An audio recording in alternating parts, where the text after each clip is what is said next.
Oke, selamat datang. Di sini kita bakal bedah ide-ide besar. Hari ini kita ngomongin soal Capital Asset Pricing Model, atau biar gampang, CAPM. Pernah kepikiran nggak sih gimana caranya kita ngasih harga yang pas buat sebuah resiko? Nah, kita bakal bahas model pemenang Nobel yang coba jawab pertanyaan fundamental ini. Oke, untuk bisa ngertiin CAPM, kita harus main andai-andai dulu.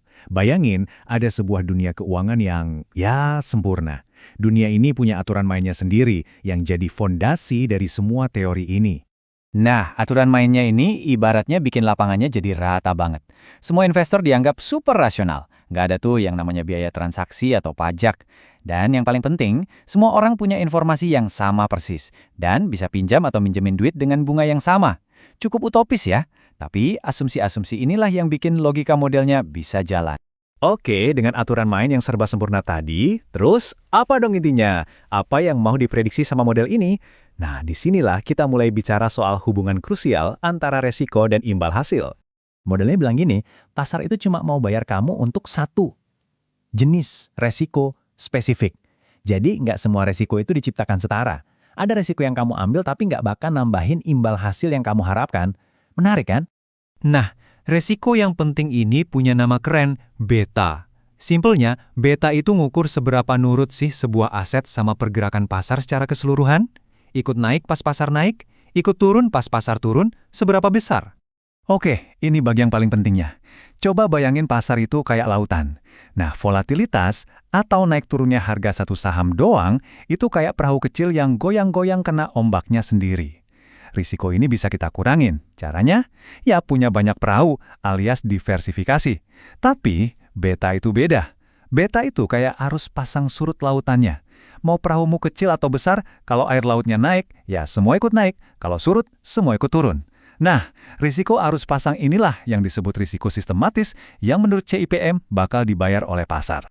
Implikasinya gede banget loh. Terus, apa artinya semua ini buat kita sebagai investor? Gimana cara kita investasi sehari-hari kalau gitu?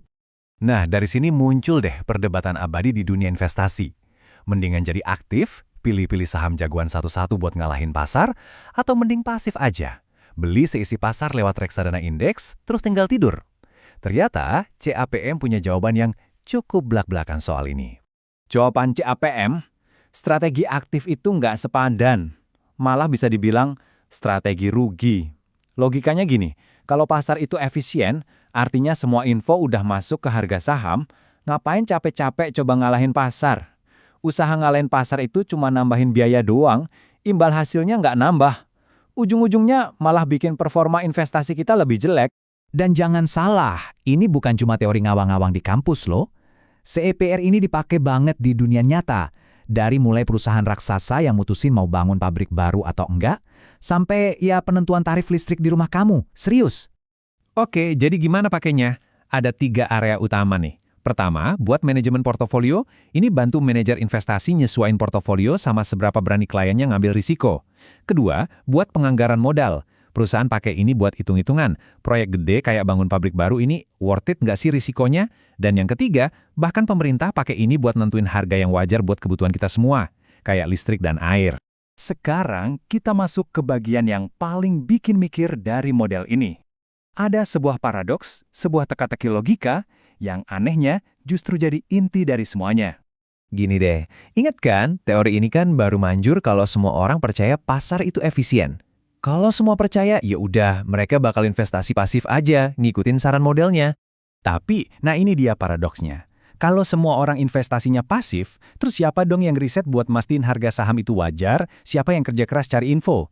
Ironisnya, pasar itu bisa efisien justru karena ada orang-orang yang nggak percaya pasar itu efisien. Mereka inilah yang aktif riset, jual beli, dan tanpa sadar bikin pasar jadi efisien.